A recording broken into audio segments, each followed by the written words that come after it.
예, 정청래입니다. 대한민국은 법치국가 맞습니까? 예, 맞습니다. 법 중에 으뜸이 헌법 맞습니까? 예, 맞습니다. 대한민국의 모든 법은 헌법 정신에 따라서 법이 만들어지고 집행돼야 되는 거 맞죠? 예, 맞습니다. 네.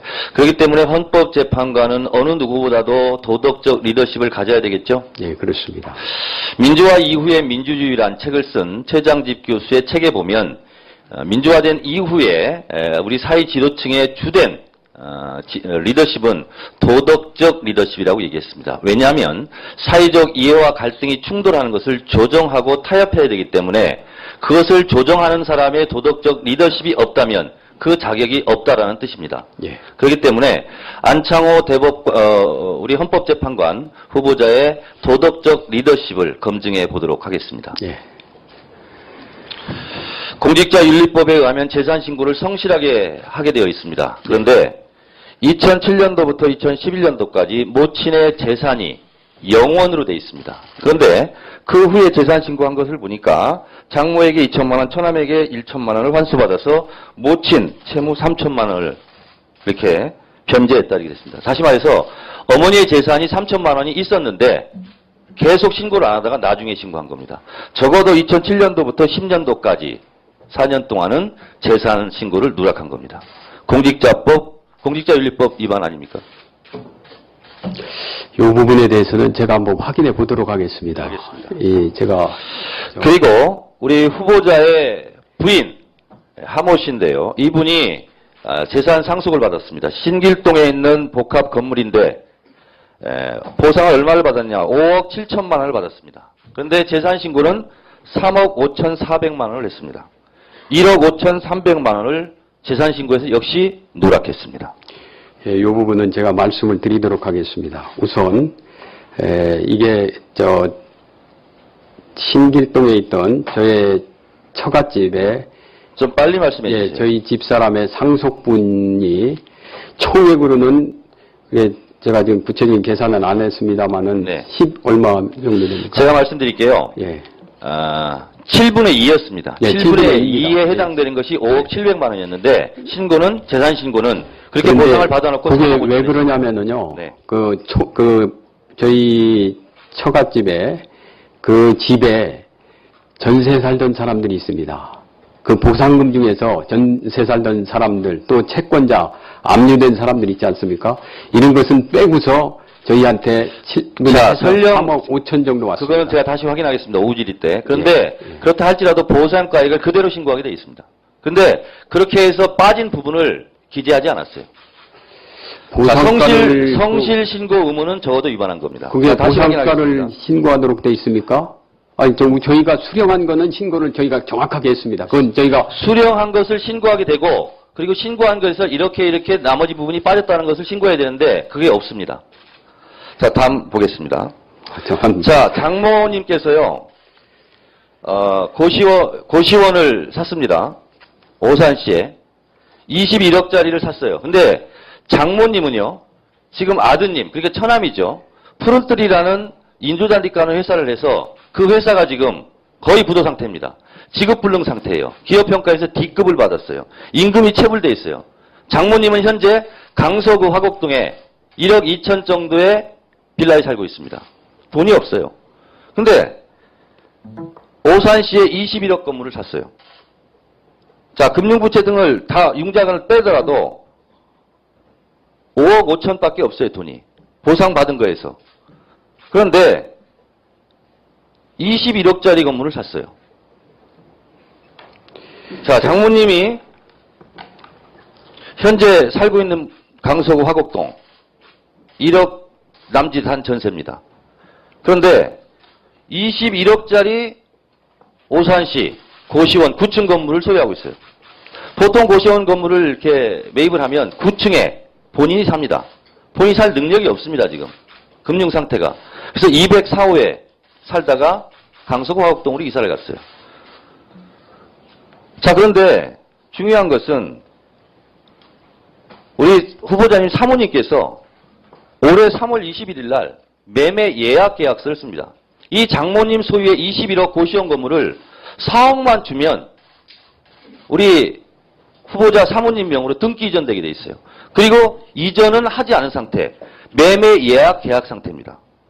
그리고 어머니와 딸이 이렇게 매매 예약 계약서를 작성했습니다. 이 부분 좀 설명을 해도 되겠습니까? 조금 한 다음에 설명해 주세요. 그리고 8월 29일 날 후보자 추천을 받습니다. 근데 딸이 어머니에게 1억 2천 농지에 대해서 근저당 설정했다. 그날 풉니다. 인사청문회 대비죠. 그리고 2011년 10월 14일 날 2억 5천만 원을 딸이 어머니에게 빌려줬다라는 건데 그때 차용증은 안 씁니다. 그리고 인사청문회 대비해서 8월 30일 그 다음 날이죠. 추천된 다음 날 이렇게 사실 확인서 2억 5천을 주고받았다. 이렇게 작성해서 제출한 겁니다. 저는 오후에 다시 질의를 하겠습니다만 21억 장모님 소유로 되어 있는 그 실제 소유자가 우리 후보자의 사모님이다. 저는 이렇게 추정합니다. 그건 아닙니다. 자, 그리고 하나 더 여쭙겠습니다. 이분 기억하십니까? 예. 강동원 회장입니다. 예. 이분이 2009년 VK 이철상 게이트 때 노무현 대통령 측근 관련 비자금 수사 정치자금법 위반으로 안희정 충남지사와 강금원 회장을 강도롭게 수사했습니다. 그런데 기소된 것은 특가법상 배임 횡령이었습니다. 차량에 있는 약까지 압수해갔습니다. 이분은 뇌종양 판정을 받았습니다. 대전지검장으로서 이 수사를 지휘할 때 이분이 병보석을 신청했습니다. 검찰의 반대로 풀려나지 못했습니다. 제때 치료를 받지 못했습니다.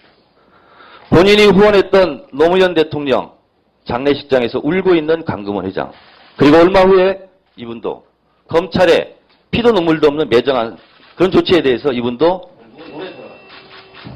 이분 좋은 사람입니다. 그때 제가 돌아가신 고인에 대해서 먼저 애도의 마음을 표합니다. 제가 그분 돌아가셨을 때 못 가봤습니다만은 그때 저희가 구속할 때라든지 병보석을 신청할 때에는 그때 여러 군데의 자문을 받았습니다. 그 자문을 받고 그 자료와 이런 것을 법원에 제출했고 법원에서도 그에 기초해서 저희와 같은 판단을 한 겁니다. 그 점 유념해 주시고요. 그리고 저희 집사람의 그 부동산 거기에 대해서는 그건 전혀 증여나 저희 집사람 건 아닙니다. 저는 사실 그 장모님하고 저희 집사람 관계 속에서 돈이 오가는 거, 구체적으로 오가는 거, 다만 그 3억 5천을 받은 다음에 세금 등을 내고 그 다음에 2억 5천 정도를 장모님께 보내드리고 그거를 채권 채무 관계로 저희가 정리를 했습니다. 그런데 그 채권 채무 관계를 정리하면서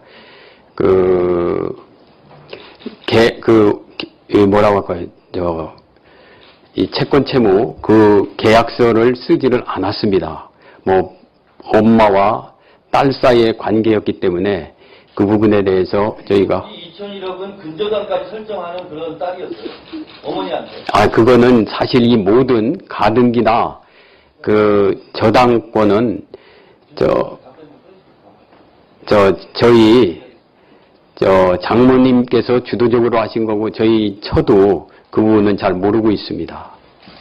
자, 후보자님, 아마 정청래 의원께서 질의하신 내용이 여러 개가 있는데 지금 답변으로 보면 시간 제약 때문에 잘 답변을 못하시고 또 파악도 못한 부분이 있을 겁니다. 그래서 오후에 파악을 정확히 하셔서 다시 해명해 주시기 바랍니다. 예. 네. 후보자님, 자식을 사랑하는 엄마와 아버지의 그런 모정과 부정을 저는 부정하고 싶지는 않습니다. 그리고 당연합니다. 그러함에도 불구하고 공직자로서는 부정이기 이전에 공익인으로서 그리고 공무원으로서 지켜야 될 도리가 있다 생각합니다. 대한민국 국민들은 배고파서도 힘들지만 배 아픈 것이 더 힘듭니다. 그것이 바로 특혜입니다. 아드님 44일간 몰아서 휴가를 받았습니다. 일반인이었더라도 가능하다고 생각하십니까? 당연히 가능합니다. 네, 좋습니다. 22박 23일 연속으로 거의 한 달 휴가를 일반인도 쓸 수 있을까요? 그렇게 된 게 아니라요. 아니니까 예. 묻는 말에만 대답하세요. 가능하다고 생각합니까? 일반인도? 21박인데요. 제가 어제 제 아들이 2차 시험을 끝나고서 작년에 2차 시험을 합격한 사람을 만나고 간 사실이 있었습니다. 예. 그때 그 사람에 대해서 그러니까 가능하다는 얘기죠. 예, 그 사람은 오히려 23박 아니 가능하다는 얘기죠. 그 얘기만 하세요. 가능합니다. 가능합니다. 자, 2011년에 4박 5일을 썼습니다. 그러면 2012년에 40일을 쓴 거죠? 예. 이게 국방부 저에게 제출한 자료입니다. 예. 여기에는 40일로 써 있지 않고 휴가 기간은 15일로 써 있습니다. 뭐가요? 아드님 복무 기록입니다. 그거는 저는 모르겠어요. 모르겠습니까? 예. 국방부에서 그러면 잘못 기재한 겁니까? 그거는 저로서는 알 수 없는 겁니다. 네. 분명히 2012년에 40일 휴가를 받은 거 맞죠? 맞죠? 그렇게 될 것 같습니다. 아니, 그렇게 될 것 같은 게 아니라 그런 거 맞죠? 맞을 것 같습니다. 네. 국방부 자료에는 15일만 휴가 기록이 남아 있습니다. 그게 포상휴가가 빠진 거 아닙니까? 자, 여기 보면요. 복무 기록이 다 나와 있고요. 예. 그냥 휴가 기록 통째로 다 나와 있습니다. 저는 나중에 그거는 예. 빨리 해명해 주시기 바랍니다. 자, 그리고 후보자께서 아까 4억짜리로 어떻게 21억짜리 건물을 살 수 있느냐 그랬더니 그 고시원이 보증금이 8억이라고 답변하셨죠. 저는 구체적으로는 모르지만 대충 서면으로도 이렇게 와 있습니다. 예, 보증금이 예. 아까 유성엽 의원 질문에도 예. 융자금은 8억 예. 그리고 보증금 8억 이렇게 대답을 분명히 하셨죠. 예. 그 정도 된다고 했습니다. 청문회 과정에서 위증을 하면 그것이 밝혀지면 후보자의 처지가 어떻게 되는지 아시죠? 예, 이건 너무나 제가 우선 구체적으로는 모르지만 장모께서 이렇게 얘기를 했기 때문에 그러니까 위증이 밝혀지면 어떻게 아, 되시는지 아시죠? 당연히 처벌을 받아야 합니다. 그러면 자진 사퇴하시겠습니까? 당연히 합니다. 네, 알겠습니다. 예. 제가 또 점심 때 조사했습니다. 예. 그 고시원 건물에 예. 임대 보증금은 8억이 아니라 예. 30개는 방이 10개 있는데 500에 30, 37개는 예. 그리고 보증금 300에 32만 원 월세로 예. 전세보증금이 많지 않습니다. 예. 월세가 못 큰거 많지 있지 않습니다. 그래서 토탈 예. 1억 8천만 원입니다. 아닐 겁니다. 이거 한번 자, 확인 좀 확인해 해보시죠. 보시죠. 예. 1억 8천입니다. 예. 나머지 돈은 오간 데가 없습니다. 아마 그거는 위원님께서 잘못하시는 걸 겁니다. 저도 거기가 어디 있는지 저는 제가 예. 잘못 알면 예. 알고 지금 말씀드리면 예. 제가 사과를 드리겠습니다. 예. 만약에 제 말이 맞으면 예. 사퇴하시겠습니까? 그거는 저로서는 정말 가보지도 않고 그래서 아니 한데, 분명히 지금 약속을 하세요. 예. 제가 틀렸으면 제가 사과드리겠습니다. 제가 잘못 알았다고. 사퇴까지는 아니어도 정말 사과를 하겠습니다. 아니 왜 그러냐면은요. 제가 그 사람들하고 계약한 바는 없습니다. 제 추론은요. 예. 장모님께서는 지금 거의 파산 상태입니다. 맞습니다. 고시원에 예. 5평짜리에서 사셨어요. 예. 좀 그래서 예. 따님께서 후보자의 부인께서 예. 너무 딱하니까 예. 1억 2천 전세를 마련해 준 겁니다. 그분은 금융 그건 제로고요. 아닙니다. 그리고 농지 있는 거요. 예. 지금 서울보증보험 2억 8천도 가압류된 상태고 예. 농지도 지금 다 저당 잡혔어요. 예. 재산이 0원입니다. 그게요. 자, 제가 한 그래서 말씀만 저는- 드리겠습니다. 아니 제가 작년 보상금 제가 말할 시간이니까 드릴게요. 그래서 저는 그 고시원 건물이 실소유주는 부인 거다. 이렇게 저는 추론을 하고 있는 겁니다. 그렇기 때문에 후보자 추천을 29일 날 받고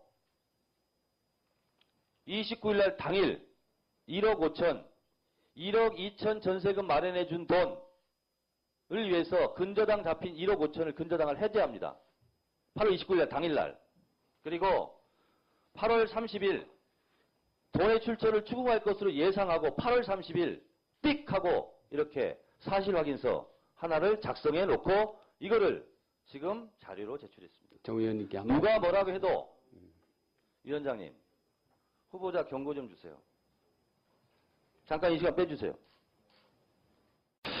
불쾌하다는 부분에 대해서 사과하신 부분에 대해서는 남자답게 쿨하게 제가 받아들이겠습니다. 네, 감사합니다. 다음부터는 그렇게 하지 마십시오. 예, 제가 처음이고 그래서 아까 말씀드린 대로 전세보증, 고시원 전세보증금이 8억이다. 예, 제가 다시 확인했습니다. 이 건물을 계약한 H부동산에서 직접 제가 증언을 청취한 겁니다. 그렇습니까? 네. 1억 8천만 원에 불과합니다. 그리고 주장하신 대로 8억이 보증금이라면 방 하나당 전세보증금 2천만 원에 얼마씩 받겠다는 겁니까? 그리고 이 지역은 전세보증금이 없습니다. 아니, 다 월세로 했습니다. 그래서 아까 말씀드린 대로 다시 한번 확인해 주시기 예, 바랍니다. 그렇게 하겠습니다. 그리고 지금도 해명을 못 하시는데 21억짜리 고시원을 4억에 따님께서 어머니에게 이렇게 매매 예약 계약서를 쓴 부분, 이 돈의 출처에 대해서는 아직도 해명이 안 되고 있습니다. 이 부분에 대해서 3차 질의 때 다시 한번 답변을 듣도록 하겠습니다. 예, 방금 그 네, 부분 제가 답변하시죠. 답변해도 네. 되겠습니다. 네네, 답변하시죠. 그 2억 5천을 저희가 장모님께 그 보상금으로 받은 것을 대여한 그 돈을 말하는 것 같습니다. 그 4억 원은 전혀 오가고 그런 건 아닙니다. 2억 5천을 그 장모님께 대여해드린 것은 사실입니다. 해주세요. 다윗왕이 예, 금은세공을 불렀습니다. 예. 내가 전쟁에 이길 때마다 교만하지 않도록 예. 반지에다가 글귀를 하나 써달라. 예, 금은세공업자는 무슨 말을 써야 될지 몰라 그의 아들 후에 왕이 된 솔로몬한테 갔습니다. 솔로몬이 이렇게 조언합니다. 이 또한 지나가리라. 기억하시죠? 그 부분 성경에 예, 성경에 나와 있는 있으니까 건데요. 참 예. 제가 많은 분들이 예. 이 문구를 인생의 좌우명으로 삼기도 합니다. 예, 이 또한 지나가리라. 이것은 교만에 빠지지 않고 예, 그리고 내가 어떤 지위에 있든 간에 예. 항상 낮은 곳으로 임하라는 예, 그런 예수님의 하나님의 말씀 예, 중에 하나의 사례일 겁니다. 예, 우리 후보자께서 고검장이라는 예. 어떻게 보면 권력자죠. 그리고 모르겠습니다만 헌법재판관으로 갈지 안 갈지는 모르겠습니다. 예. 많은 어쨌든 이 또한 다 지나가는 사안이겠죠. 예, 후보자께서는 아까 범법자를 처벌할 때도 눈물을 흘리는 그런 검사로서 노력했다 이렇게 얘기합니다.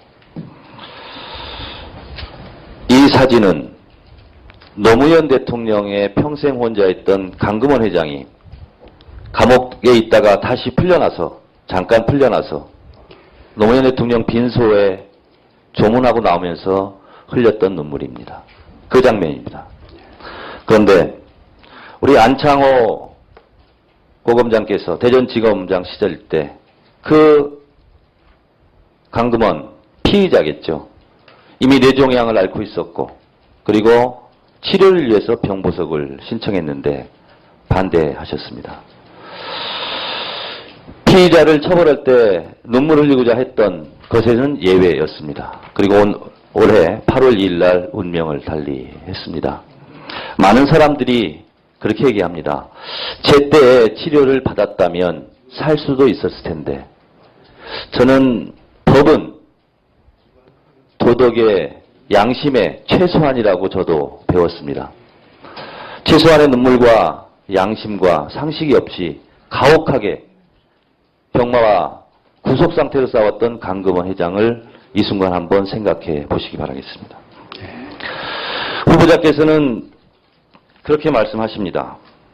신길동 보상금 17억 7천 중에서 부채 5억 3천을 빼고 그리고 나눠 가졌다. 그런데 이 부채는 우리 사모님 부채가 아니라 장모님 부채입니다. 그러면 7분의 1을 나눠 갖고 나머지 7분의 5를 받은 것에 해서 장모님이 해결해야 될 부채입니다. 그런데 이것을 그냥 통제해놓고 나머지 3억 5천을 받았다는 것은 착오에 의한 잘못된 답변으로 저는 생각합니다. 이게 제가 그냥 말씀드리겠습니다. 후보자께서는 아까 답변을 다 하셨기 때문에 제가 드리는 말씀입니다. 우리 아들이 어느 한겨레 신문 보니까 정당하게 4박 45일 휴가를 받아서 나왔다 이렇게 합니다. 그리고 강원도 오지로 갔다 이렇게 얘기합니다. 훈련병들 부대 자대 배치받을 때는 컴퓨터 추첨을 하기 때문에 권력이 개입할 수 없습니다. 그러나 가장 꽃보직은 연대의 연대장 당번병입니다. 이 당번병은 하루 종일 자기 시간을 쓸 수 있습니다. 저희 보좌관도 이런 얘기를 합니다. 그 연대장 부인이 박사 논문 쓸 때 도와주라고 해서 도와줬다고 그럽니다. 휴가를 연속으로 가는 경우가 없었는데 그 부대장의 연대장의 사모님 논문을 도와주기 때문에 연속으로 휴가를 받고 나서 기무사에서 조사받았다고 그럽니다. 그런데 후보자의 아들은 조사받은 적도 없고 당겨서 몰아서 45일간 휴가를 받았다고 그러는데 법적으로는 문제가 없을 수 있습니다. 전 고검장의 자녀가 아니었다면 일반 감남을려의 자녀였다면 과연 그런 혜택을 받을 수 있었을까? 그것이 위법은 설령 아닐지라도 과연 그것이 가능했을까? 저도 민주화운동 과정 속에서 2년간 감옥살이를 했습니다. 배가 고파서 빵값을 벌기 위해서 공중전화박스 통을 두들겨서 1,700원을 훔쳤다고 해서 징역 10개월을 받고 살고 있는 소년수를 보았습니다. 후보자께서는 웬일인지 잘 모르겠다 이렇게 얘기하지만 엄밀한 말씀을 드리면 어쨌든 4억으로 매매 예약을 했습니다. 이거는 일반인이 이렇게 했다. 그러면 저는 아마 검찰에서 수사했을 게 뻔합니다. 그리고 또 만약에 우리 당 박지원 원내대표가 그 부인이 이런 사실이 있다. 검찰이 가만뒀겠습니까? 일단 파고 보겠죠. 그러나 안창호 후보자의 말씀은 나는 잘 모르겠다. 우리 집사람도 잘 모르겠다. 세상은 법을 알고 짓는 범죄도 있지만 법을 잘 모르고 짓는 범죄도 있습니다. 선생님이 교실에서 어떤 아이를 편애했을 때 그 선생님은 선생으로서의 권위를 잃습니다. 아이들은 공정하지 않다고 생각합니다. 형평성이 없다고 생각합니다. 그렇기 때문에 법은 공정해야 되고 형평성이 있어야 됩니다. 이중잣대가 있는 한 그 어느 누구도 법에 대해서 승복하기 어려울 겁니다. 오늘 안창호 후보자의 재산 상태를 보면서 그리고 3억 누락한 것은 결과적으로 누락입니다. 만약에 우리 국회의원들이 총선 과정에서 고의든 실수든 재산을 누락하면 검찰 조사를 받습니다. 그리고 100만 원 이상 벌금을 받으면 국회의원직을 상실합니다. 이런 형평성과 공정한 잣대가 우리 안창호 후보에게도 똑같이 적용되어야 된다고 생각합니다. 저는 그것이 비록 위법이든 아니든 그걸 떠나서 공정하지 못한 사회 그리고 권력층 특권층이 자녀들이 혜택을 받는 것 이런 부분에 우리 국민들은 더 분노하고 있다고 생각합니다. 제가 이 발언한 부분에 대해서 하실 말씀. 예, 방금 3억 누락이라는 부분은 뭐를 말씀하시는 겁니까? 모친 재산 신고. 모친요? 3천만 원요? 3천만 원. 아, 그거는 저 제대로 신고가 다 돼 있습니다. 예, 그리고 그 부분은 제대로 신고가 돼 있고 아들 문제에 대해서 자꾸 특혜로 말씀을 하시는데 작년에 우리 아들이 이번에 2차 시험을 끝나고서 자기가 어떻게 사실은 이번에 준비를 못한 상태로 시험을 봤습니다. 그 전방은 훈련이 굉장히 많습니다. 그런 속에서 했기 때문에 자기가 군에 있으면서 합격했던 사람을 만나보겠다고 하고 그 사람을 이렇게 인터넷에 가서 찾아서 만났습니다. 그런데 그 사람은 아까 이제 우리 의원님께서는 한꺼번에 40며칠이라고 하는데 1차로 10며칠, 2차로 20며칠, 20일인가 받았습니다. 그런데 그 친구는 23박 24일을 받았답니다.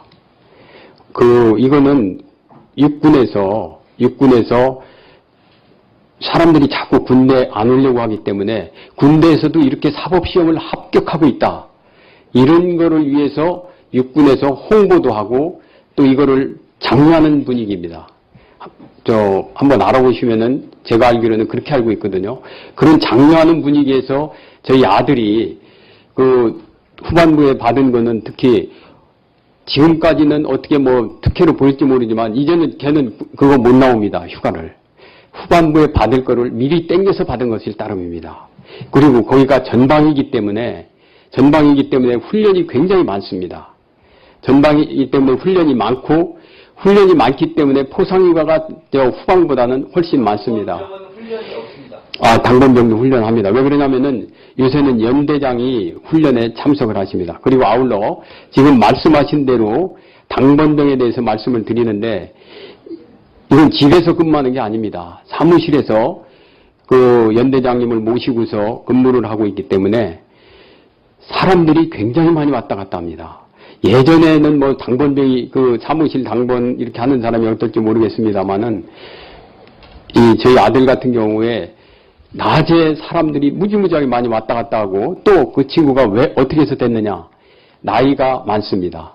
거기다 그 정도 학력 되면은 먼저 뽑아가게 돼 있습니다. 아마 위원님께서 군에 이렇게 특히 전방에는 그 정도 학력 되는 사람도 많지 않습니다. 그런 경우에서 당번병으로 가게 된 거지 이게 뭐 어떤 특혜라든지 그건 절대 아닙니다. 제가 이 자리에서 단언코 말씀드릴 수 있습니다. 예, 그리고 아까 그 매매 예약에 대해서 말씀을 드리는데 그 매매 예약 부분은 사실 저희가 몰랐습니다. 향후에 그 부분에 대해서 만약에 우리 뒤에 그 가처분이나 한 분들이 협의를 해서 그분들에게 정말 손해가 되지 않도록 그렇게 하겠습니다. 이건 제가 이 자리에서 우리 위원님께 그렇게 말씀을 드립니다. 독실한 크리스찬이죠?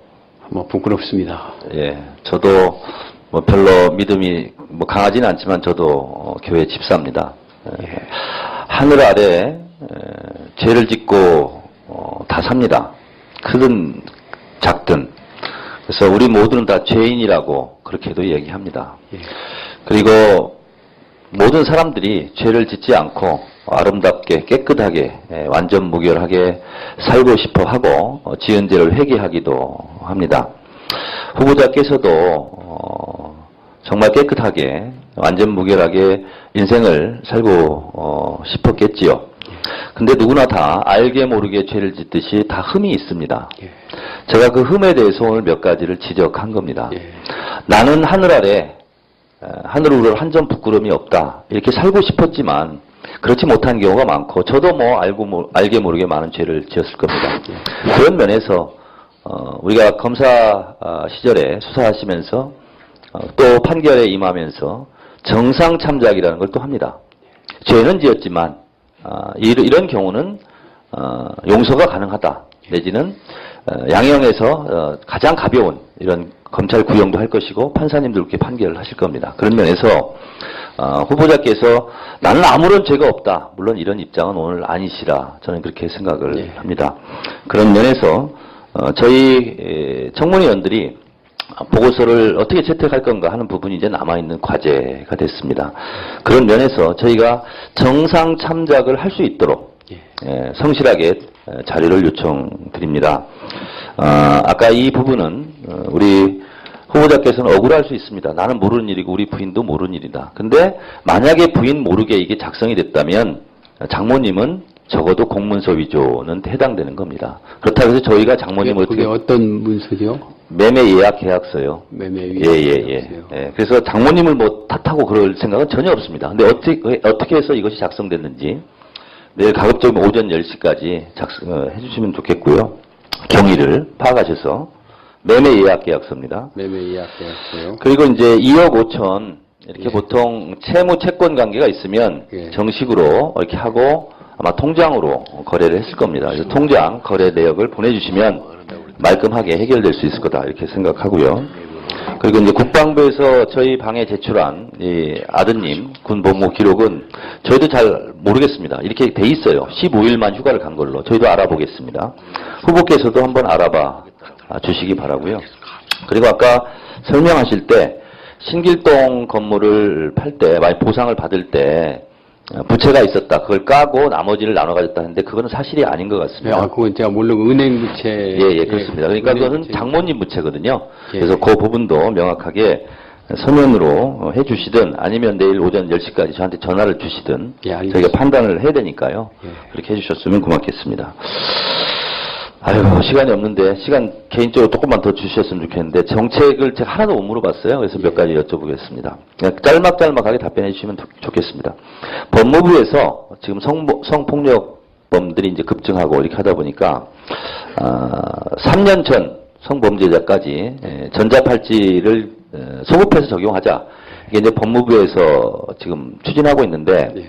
이게 아직 헌재에서 판단이 없어요. 그러다 보니까 2,000건 재판이 지금 밀려 있거든요. 예. 그래서 이 부분에 대해서 어떻게 생각합니까? 간단하게 대답해 주세요. 소급 적용하는 것에 대해서. 그러니까 결국에는 이 발찌를 예. 보안 처분으로 보느냐, 형벌로 보느냐, 여기에서 그 차이가 있을 것 같습니다. 그러니까 법무부 의견에 찬성인지 반대인지 그것만 말씀해 주세요.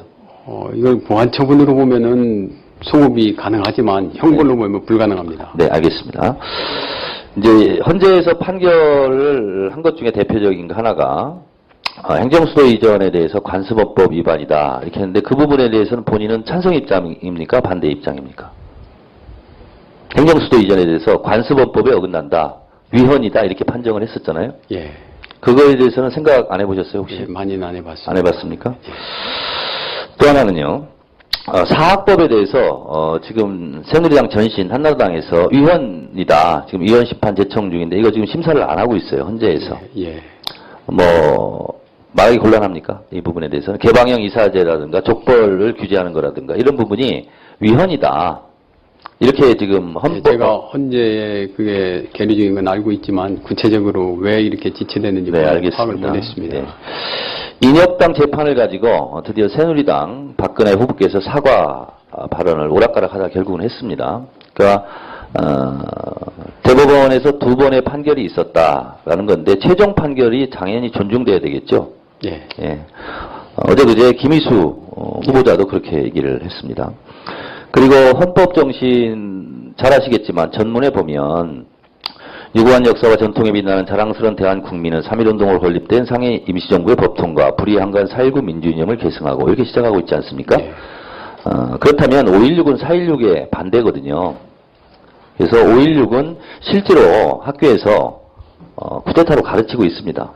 그러니까 박정희 대통령 후에 공이 있죠. 그런 부분은 차치하고 그 순간 5.16의 행위는 실제로 쿠데타가 맞죠. 김희수 재판관도 2개로 나눠서 얘기했어요. 그 행위 자체는 쿠데타가 맞다. 이렇게 확인을 했었거든요.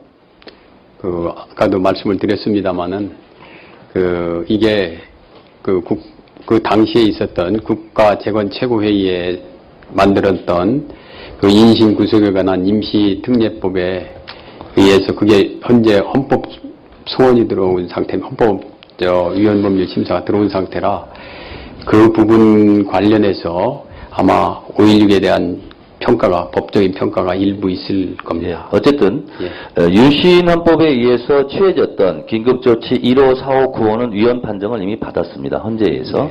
예, 아마 유신헌법도 위헌 판정을 받을 가능성이 많다고 생각하는데 어쨌든 명확하게 답변은 안 하고 계시는군요. 생활기록부 문제 아까 의원님들이 많이 얘기하셨는데요. 저는 이것은 헌법의 기본권 위반이고 그리고 소년법에 나와 있더라고요. 이렇게 하면 안 된다고. 근데 교육부가 훈령으로 지금 하고 있어요. 예. 그래서 이것은 저는 위헌이라고 저는 생각을 합니다. 예. 그러니까 아까 강자가 붙고 하기 때문에 예방 차원에서 이렇게 할 수도 있다 이렇게 말씀을 하신 것 같은데 법리적 해석으로만 보면 이건 위헌이 분명합니다. 예, 이념하도록 하겠습니다. 그런데 21억짜리 오산시 고시원 9층 건물을 소유하고 있어요. 보통 고시원 건물을 이렇게 매입을 하면 9층에 본인이 삽니다. 본인이 살 능력이 없습니다, 지금. 금융 상태가. 그래서 204호에 살다가 강서구화곡동으로 이사를 갔어요. 자, 그런데 중요한 것은 우리 후보자님 사모님께서 올해 3월 21일 날 매매 예약 계약서를 씁니다. 이 장모님 소유의 21억 고시원 건물을 4억만 주면 우리 후보자 사모님 명으로 등기 이전되게 돼 있어요. 그리고 이전은 하지 않은 상태, 매매 예약 계약 상태입니다. 그리고 어머니와 딸이 이렇게 매매 예약 계약서를 작성했습니다. 이 부분 좀 설명을 해도 되겠습니까? 조금 한 다음에 설명해 주세요. 그리고 8월 29일 날 후보자 추천을 받습니다. 근데 딸이 어머니에게 1억 2천 농지에 대해서 근저당 설정했다. 그날 풉니다. 인사청문회 대비죠. 그리고 2011년 10월 14일 날 2억 5천만 원을 딸이 어머니에게 빌려줬다라는 건데 그때 차용증은 안 씁니다. 그리고 인사청문회 대비해서 8월 30일 그 다음 날이죠. 추천된 다음 날 이렇게 사실 정청래입니다. 대한민국은 법치국가 맞습니까? 예, 맞습니다. 법 중에 으뜸이 헌법 맞습니까? 예, 맞습니다. 대한민국의 모든 법은 헌법 정신에 따라서 법이 만들어지고 집행돼야 되는 거 맞죠? 예, 맞습니다. 네. 그렇기 때문에 헌법재판관은 어느 누구보다도 도덕적 리더십을 가져야 되겠죠? 예, 그렇습니다. 민주화 이후의 민주주의란 책을 쓴 최장집 교수의 책에 보면 민주화된 이후에 우리 사회 지도층의 주된 리더십은 도덕적 리더십이라고 얘기했습니다. 왜냐하면 사회적 이해와 갈등이 충돌하는 것을 조정하고 타협해야 되기 때문에 그것을 조정하는 사람의 도덕적 리더십이 없다면 그 자격이 없다라는 뜻입니다. 예. 그렇기 때문에 안창호 우리 헌법재판관 후보자의 도덕적 리더십을 검증해 보도록 하겠습니다. 예. 공직자윤리법에 의하면 재산신고를 성실하게 하게 되어 있습니다. 그런데 2007년도부터 2011년도까지 모친의 재산이 영원으로 되어 있습니다. 그런데 그 후에 재산신고한 것을 보니까 장모에게 2천만 원, 처남에게 1천만 원을 환수받아서 모친 채무 3천만 원을 이렇게 변제했다 이렇게 됐습니다. 다시 말해서 어머니의 재산이 3천만 원이 있었는데 계속 신고를 안 하다가 나중에 신고한 겁니다. 적어도 2007년도부터 10년도까지 4년 동안은 재산 신고를 누락한 겁니다. 공직자윤리법 위반 아닙니까? 이 부분에 대해서는 제가 한번 확인해 보도록 하겠습니다. 알겠습니다. 그리고 우리 후보자의 부인 하모 씨인데요. 이분이 재산 상속을 받았습니다. 신길동에 있는 복합 건물인데 보상을 얼마를 받았냐? 5억 7천만 원을 받았습니다. 그런데 재산 신고는 3억 5,400만 원을 했습니다. 1억 5,300만 원을 재산 신고에서 역시 누락했습니다. 이 부분은 제가 말씀을 드리도록 하겠습니다. 우선 이게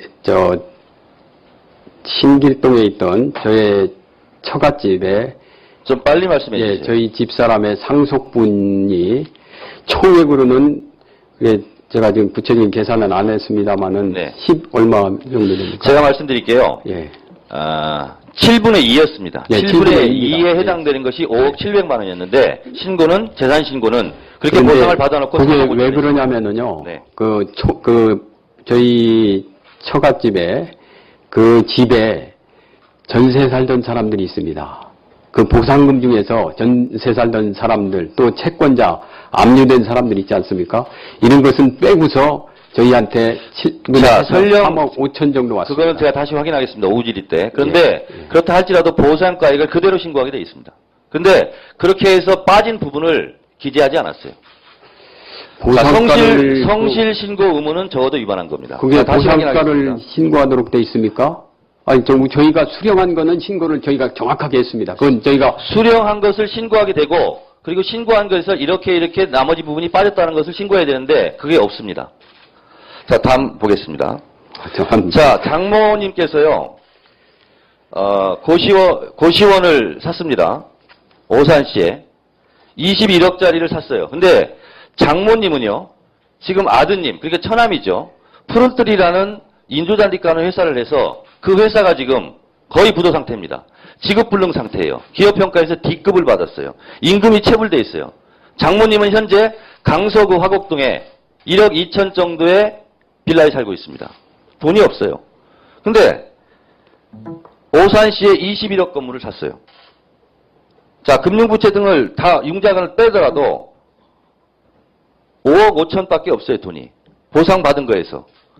그런데 21억짜리 건물을 샀어요. 자, 장모님이 현재 살고 있는 강서구 화곡동 1억 남짓 한 전세입니다. 확인서 2억 5천을 주고받았다. 이렇게 작성해서 제출한 겁니다. 저는 오후에 다시 질의하겠습니다만 21억 장모님 소유로 되어 있는 그 실제 소유자가 우리 후보자의 사모님이다. 저는 이렇게 추정합니다. 그건 아닙니다. 자, 그리고 하나 더 여쭙겠습니다. 이분 기억하십니까? 예. 강금원 회장입니다. 예. 이분이 2009년 VK 이철상 게이트 때 노무현 대통령 측근 관련 비자금 수사 정치자금법 위반으로 안희정 충남지사와 강금원 회장을 강도롭게 수사했습니다. 그런데 기소된 것은 특가법상 배임 횡령이었습니다. 차량에 있는 약까지 압수해갔습니다. 이분은 뇌종양 판정을 받았습니다. 대전지검장으로서 이 수사를 지휘할 때 이분이 병보석을 신청했습니다. 검찰의 반대로 풀려나지 못했습니다. 제때 치료를 받지 못했습니다. 본인이 후원했던 노무현 대통령 장례식장에서 울고 있는 강금원 회장, 그리고 얼마 후에 이분도 검찰에 피도 눈물도 없는 매정한 그런 조치에 대해서 이분도 이분 좋은 다행. 그때 제가 돌아가신 고인에 대해서